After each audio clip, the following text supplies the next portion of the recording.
राधे राधे बोल श्याम आएंगे, आएंगे श्याम आएंगे। राधे राधे बोल श्याम आएंगे, आएंगे श्याम आएंगे।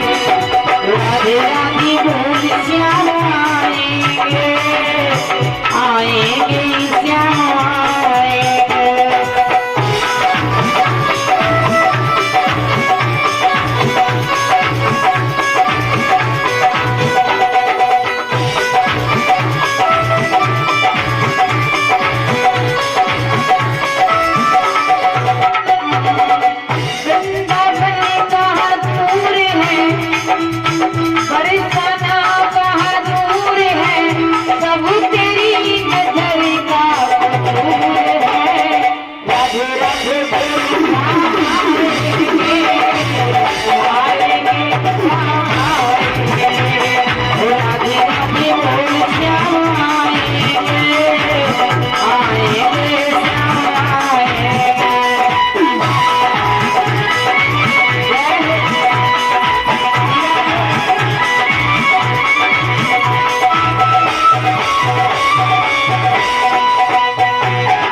कोई धर्म करम ना जाने बच्चे बच्चों की दिल की बात। कि वो धर्म करम ना जाने केवल भक्तों के दिल की बात। महाराज भगवान कभी बिरादरी को नहीं देखते कि आप किस बिरादरी के। भगवान कभी बिरादरी को नहीं देखते कि आप किस बिरादरी के हो। भगवान कभी पढ़े लिखे और अनपढ़ को नहीं देखते कि आप कितने डिग्री होल्डर हो या अंगूठा छाप हो। भगवान कभी पैसे वाले या गरीब को नहीं देखते, सिर्फ भक्तों के भाव को समझते हैं कि भक्त के मन में हमारे लिए भाव कितना है, प्रेम कितना है, श्रद्धा कितनी है और भक्ति कितनी है। क्योंकि भगवान को बुलाने के लिए मन में भाव, श्रद्धा, प्रेम और भक्ति होनी चाहिए। और भाव और प्रेम नहीं होगा वरिष्ठ महाराज तो भगवान तो दूर की बात है, अगर घर के पड़ोसी को बुलाओगे वो भी नहीं है। प्रेम से अगर किसी को बुलाओगे तो ही आ सकता है, घमंड से घर के पड़ोसी को बुलाओगे तो वो भी नहीं है। ना देखे कोई धर्म करम ना जाने बच्चे भक्तों की दिल की बात। ना देखी वो धर्म करम ना जाने केवल भक्तों के दिल की बात। बस याद कर, अरे याद कर, बस याद कर, अरे याद कर।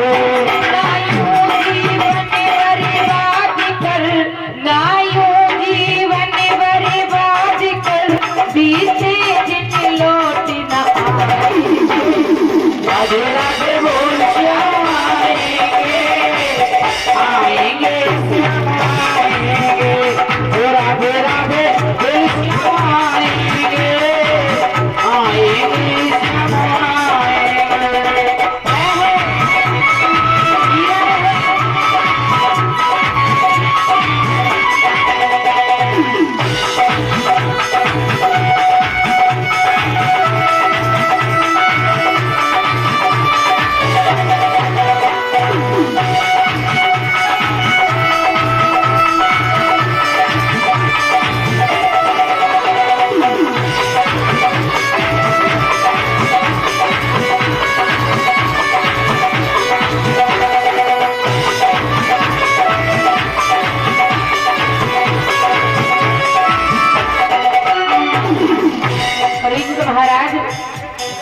जीवन बड़ा कीमती समय होता है जीवन का, इसे यूं ही बर्बाद करना चाहिए।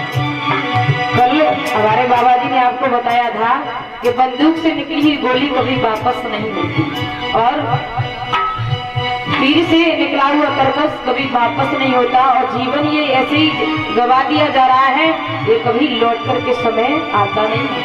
अगर मनुष्य शरीर मिला है तो अच्छे कर्मों को करें और भगवान का भजन अवश्य करना चाहिए, क्योंकि 84 लाख योनियों के बाद में ये मनुष्य शरीर प्राप्त होता है। लेकिन लोग अपने समय को ऐसे ही बर्बाद कर रहे हैं, फालतू कामों में समय को बर्बाद करते जा रहे हैं। ये समय जो गुजरता जा रहा है ये कभी लौट करके नहीं आता। लाखों में किसी एक को सुनते हैं, अंदर की आवाज को सुनते हैं। लाखों में किसी एक को सुनते हैं, अंदर की आवाज को सुनते हैं। महाराज भगवान सिर्फ भक्त की आवाज को सुनता है, कौन हमें प्रेम से बुला रहा है, कौन हमें भाव से बुला रहा है, कौन हमें श्रद्धा से बुला रहा है। भगवान कन्हैया शांत दूत बनकर के वरिष्ठ महाराज हस्तिनापुर में गए थे, लेकिन उसी सभा में काका विद्रोह विद्रोहानी बैठी हुई। दुर्योधन की माता गांधारी ने भगवान कन्हैया के लिए 56 प्रकार के व्यंजन बनाए थे वरिष्ठ महाराज। आज भगवान कन्हैया का बड़ा ही आदर सम्मान दुर्योधन कर तो रहा, लेकिन अपने मन में बड़ा ही अभिमान और घमंड। दुर्योधन भगवान कन्हैया का सम्मान कर रहा है, लेकिन भगवान कन्हैया उस सभा में बैठे काका विदुर को देख रहे हैं और विदुरानी को देख रहे हैं। दुर्योधन ने मन में विचार किया कि मैं केशव का बड़ा ही सम्मान और स्वागत कर रहा हूँ, लेकिन पता नहीं केशव किसको देख रहा है। परीक्षित महाराज आज दुर्योधन ने भगवान कन्हैया को जवाब दिया है, केशव मेरी माता गांधारी ने आपके लिए 56 प्रकार के व्यंजन बनाए। मेरी माता गांधारी ने आपके लिए 56 प्रकार के व्यंजन बनाए हैं, चलकर के ग्रहण कीजिए। आज परीक्षित महाराज भगवान कन्हैया ने बड़ा ही सुंदर जवाब दिया है, दुर्योधन भोजन जो कृषियों में किया जाता है, या तो आपके मन में मेरे लिए श्रद्धा ज्यादा हो या मेरे पेट में भूख ज्यादा हो, या तो दोनों में से एक भी बात नहीं मिलती है। ना तो आपके मन में मेरे लिए श्रद्धा और प्रेम है और ना ही मेरे पेट में भूख है। मेरा निमंत्रण काका विदुर के यहाँ पर है, मेरा निमंत्रण काका विदुर के यहाँ पर है। दुर्योधन घमंड के साथ कहने लगा, आपका निमंत्रण काका विदुर के यहाँ पर, जिसके यहाँ खुद खाने की व्यवस्था नहीं है, तुम्हारी व्यवस्था क्या करे और तुम्हें निमंत्रण मिल कहां से है। भगवान कन्हैया ने जवाब दिया, मेरा निमंत्रण हस्तिनापुर में पहुंच गया। आज कहते हैं भगवान को बुलाने के लिए मन में भाव और प्रेम श्रद्धा और भक्ति होनी चाहिए। मन में भाव श्रद्धा और भक्ति होनी चाहिए। भगवान को नहीं किसी पड़ोसी की बुलाओगे, उसके लिए भी प्रेम होना चाहिए। ये नहीं कि लाठी मार आवाज सुन रही है तो भगवान तो दूर की बात है, परीक्षित महाराज के घर के पड़ोसी भी नहीं आ पाएगा। लाखों में किसी एक को सुनते हैं, अंदर की आवाज को सुनते हैं। लाखों में किसी एक को सुनते हैं, अंदर की आवाज को सुनते हैं।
कन्हैया काका विदुर के यहाँ पर जाते, उस सभा में से काका विदुर और विदुरानी उठ जाते। आज काका विदुर ने विदुरानी को जवाब दिया, हमारा लाला आने वाला है, सुंदर पर्वकुटी को सजाओ। आज मैया ने गाय के गोबर से आंगन को लीपा है परीक्षित महाराज। आज काका विदुर गोप नगरिया की बजरिया के लिए जाते हैं। आज परीक्षित महाराज भगवान कन्हैया काका विदुर की कुटिया में पधार रहे। इधर विदुरानी स्नान कर रही है। परीक्षित महाराज भगवान कन्हैया ने सांकल को खटखटाया परीक्षित महाराज, और अपने चरणों की चरण पादुकाएं बाहर उतार करके रख दी। अपने चरणों की चरण पादुकाएं बाहर उतार करके रख दी है, क्योंकि भगवान भक्त के घर जा रहा है, लेकिन अपने पैरों की चप्पलों को उतार करके जा रहा है। लेकिन यहाँ लोग भगवान के दरबार में आते तो जूते चप्पल साथ में लेकर के आते। यहाँ लोग भगवान के दरबार में आते तो जूते चप्पल साथ में लेकर के आते, लेकिन भगवान कन्हैया अपने भक्त के घर जा रहे थे, अपने चरणों की चरण पादुकाओं को उतार करके जा रहे। आज सांकल को खटखटाया परीक्षित महाराज। विदुरानी अपने अंग वस्त्रों को बदलना भूल जाती है। आज जैसे ही सांकल को बोला है परीक्षित महाराज, तो आज भगवान कन्हैया ने अपनी पीतांबरी को दिया और कहा, काकी अपने अंग वस्त्रों को बदल दो। आज मैया ने अपने अंग वस्त्रों को बदला है, और भगवान कन्हैया की उंगली को पकड़ करके परीक्षित महाराज कुटिया के चारों कोनों पर घुमा दिया। लाला ये जगह अच्छी नहीं, यहाँ पर बैठी। कभी पाटे को उल्टा डाल देती है, कभी पाटे को सीधा डाल देती है, क्योंकि विदुरानी के मन में भगवान कन्हैया के प्रति प्रेम है, भाव है, भक्ति है और श्रद्धा है। आज कुटिया के चारों तरफ मैया ने भगवान कन्हैया को घुमा दिया, और परीक्षित महाराज आज पाटे को उल्टा बिछा करके भगवान कन्हैया को उठा दिया। आज कदली के वन से फल लेकर के आई। भाव देखिए परीक्षित महाराज, आज मैया ने पत्तल को बिछाया है। प्रेम में इतने लीन विदुरानी हो जाती है कि फल को फेंकती जा रही है और छिलकों को पत्तल में रखती जा रही है, और भगवान कन्हैया भी ग्रहण करते जा रहे हैं, क्योंकि प्रेम में कुछ देखा नहीं। भगवान कन्हैया ने छिलके खा रहे हैं या फलों को खा रहे हैं। इधर भगवान कन्हैया छिलकों को खा रहे हैं, तब तक काका विदुर गोप नगरिया से आ जाते हैं। खोए के लड्डू, माखन और मिश्री लेकर के आए। आज पत्तलों की तरफ देखा है तो काका विदुर के आंखों से अश्रुधारा प्रवाहित हो जाती है। कहा, विदुरानी आप रही है, क्या किया? मेरे केसर को, मेरे लाला को आप फलों को फेंकती जा रही हो, छिलकों को खिलाती जा रही है। आज खोए के लड्डू और माखन मिश्री को खिलाया। परीक्षित महाराज भगवान कन्हैया ने काका विदुर को जवाब दिया है, काका मैं आपसे एक बात बोलूं, अगर बुरी न लगे तो, जितना स्वाद इन छिलकों में था उतना स्वाद आपके खोए के लड्डू और माखन मिश्री में नहीं। निकलेगा मेरी भक्ति का परिणाम, मेरे घर भी आएंगे श्री राम। निकलेगा मेरी भक्ति का परिणाम, मेरे घर भी आएंगे श्री राम। परीक्षित महाराज इधर सबरी रोजाना रास्ते को संवारती है, रोजाना रास्ते पर फूल बिछाती है कि मेरी कुटिया में राम कब पधारे। लेकिन संतो सबरी से करें, तू एक अधम है, तू एक नीची जाति की है, तेरे घर राम नहीं आए। सबरी ने मन में विचार किया, अगर मैंने भक्ति की होगी, अगर मैंने प्रेम किया होगा, तो मेरे घर, मेरी कुटिया में राम अवश्य पधारे।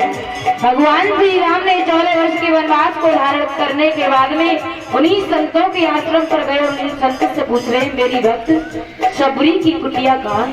बताया जाता है परीक्षित महाराज, उन संतों के आश्रम से सबरी की कुटिया 250 किलोमीटर दूर थी, लेकिन भगवान श्री राम नंगे पैर चल करके सबरी के यहाँ पर गए।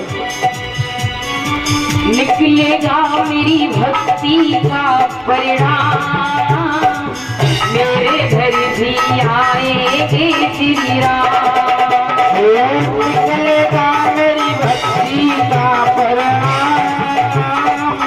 मेरे घर भी आएंगे श्री राम। मैं भिखारी हूँ, हरिदासी हूँ, मैं भिखारी हूँ, हरिदासी हूँ।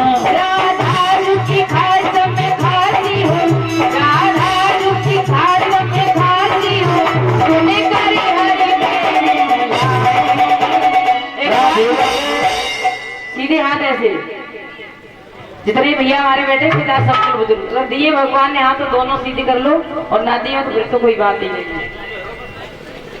राधे राधे बोल श्याम आएंगे, आएंगे श्याम आएंगे, राधे राधे